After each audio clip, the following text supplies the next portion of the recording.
First of all, I'm not taking credit for all of the pictures that I'm going to be showing. These pictures, for instance, were taken by Karoki Lewis for the BBC. And I believe that there's a slideshow that's still online if you ever want to look at his stuff. He's quite a remarkable photographer. But most of the pictures of Bāhubali, at least when not colored, are mine. So, according to tradition, the history of Jainism in the state of Karnataka begins with the exodus of members of the Digambara Jain sect under the leadership of the saint Bhadrabahu in the 3rd century BC. He is believed to have gone to Śravaṇabeḻgoḻa and to have died there. Tradition also tells us that he was accompanied by Chandragupta Maurya, who had converted to Jainism. This is not the place to discuss the identity of these individuals or the validity of the tradition, but the Chandragupta Maurya story is widely accepted by the Digambara Jains of Karnataka. It is clear that the site became an important religious center due to the association with Bhadrabahu. But the reason most people make the pilgrimage to Śravaṇabeḻgoḻa has little to do with these events. Rather, it has to do with the most impressive object at the site, the colossal statue of Bāhubali, often referred to as Gomateshvar. This impressive image is, on one level, a statement of Digambara Jain identity. The standing pose, known as Kayatsarga, is found elsewhere in Jain art, but is particularly popular with the Digambaras because it graphically displays the image's nudity, essential to the sky-clad mendicant tradition. This nudity of the Digambara images, particularly large images, sometimes takes uninformed viewers aback.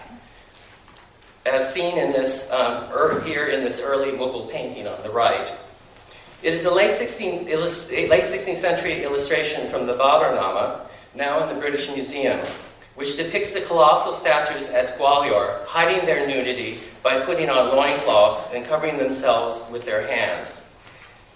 As seen in the picture of the colossi as they now appear on the left, screens have been added in front of the images, possibly due to a similar response. This reaction to the nudity of the images is appropriate if misguided, since the nudity is the most important feature of these statues. One, I really believe, is of Digambara identity. I could say that we are fortunate to be in a better position to interpret the nudity of these Jain images, and the Bāhubali statue in particular. But I also realize that there's still some confusion as to how to understand these images, since distinctions between Jain sects are often quite blurred. That was certainly the case with the big traveling exhibit, the Peaceful Liberators, some years ago, where the catalog went so far as to call a clothed Śravaṇabeḻgoḻa image, this image now in the V&A, the catalog calls him naked. I mean, all you have to do is look and you can see that he has a dhoti on, and there's a little bit of it between his legs spread out in a little fan. The point is that traditionally people say, oh, it's a Jaina, Jainas are naked, because they're not making distinctions between the two major sects. And it also must be pointed out that catalog, on the whole, intentionally glossed over distinctions between Jain sects. It was a conscious decision on their part. The site of Śravaṇabeḻgoḻa consists of two hills, the larger variously called Indragiri or Vindhyagiri, upon which the colossal stands, and a smaller hill known as Chandragiri, after Chandragupta Maurya, where Bhadrabahu and Chandragupta are believed to have lived and died. There is an impressive group of temples on that hill, the most important being the Chamundaraya Basti, which was built towards the end of the 10th century by the same man who also commissioned the colossal image on the larger hill. Chamundaraya is an important figure in Ganga history for a variety of reasons. He was not only responsible for these artistic dedications, but he was also a noted general, minister, and author. Chamundaraya's Bāhubali was dedicated in 981. It represents Bāhubali, the son of the first Tirthankara Rishabha. After Rishabha renounced the world and divided the empire between his sons, his eldest son Bharata, as the first Chakravartin in the Jain tradition, proceeded to require his brothers to offer allegiance to him. Rather than become his vassals, all but Bāhubali renounced the world and became monks with their father. Bāhubali fought back. The brothers had a series of duels. Or according to Digambar accounts, they consisted of staring at each other, followed by a water duel, as seen here in a painting from 1540. This is the Palam Adipuran, Pushpadanta's Adipuran. And I'm comparing it with a modern comic book that was issued in conjunction with the 1981 1000th anniversary celebration. The final duel involved wrestling. After winning these duels, Bāhubali realized the futility of such passions and renounced the world. He went first to his father for initiation, discarded his clothing, and then entered the forest to meditate in the position known as Kayasarga, standing with arms hanging and not touching the body. He stayed in that position for so long that ants built anthills at his feet, snakes came to live in them, and creepers grew around his body. These elements of the story are all shown here at Śravaṇabeļgoḻa.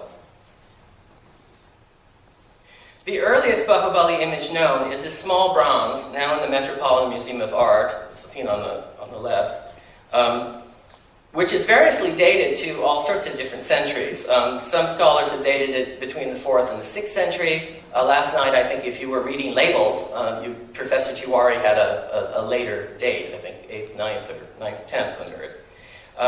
But suffice it to say, it's an interesting little bronze.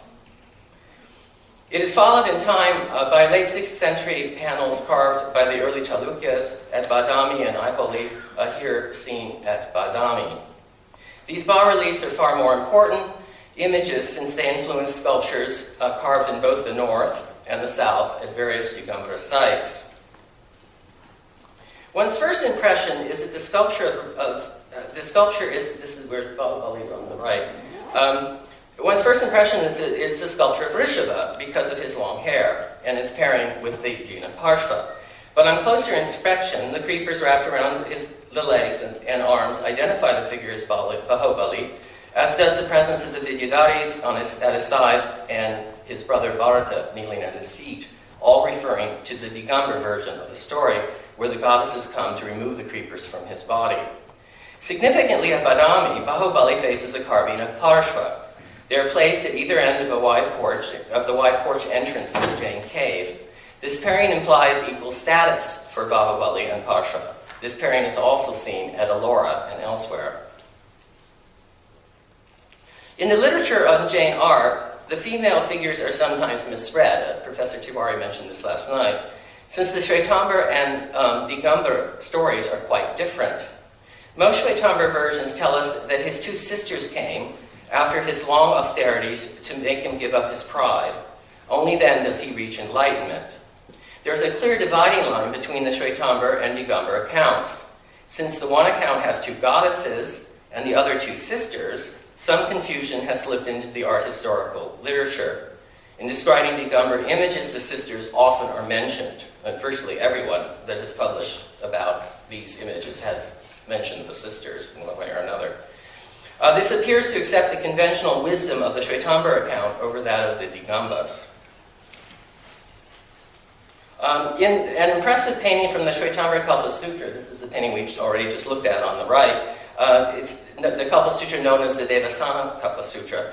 The 16th century artist underscores the growth of Bāhubali's hair after he has begun his meditation. An older image on a 12th century book cover depicts Bāhubali without his father's long hair. In both cases, the two sisters are present. They're depicted as nuns, more so in the later painting, since the figures on the book cover have patterns to their cloth. They're clearly not the Vidyadharis of the Digambar tradition, where as goddesses they would be decorated with jewelry.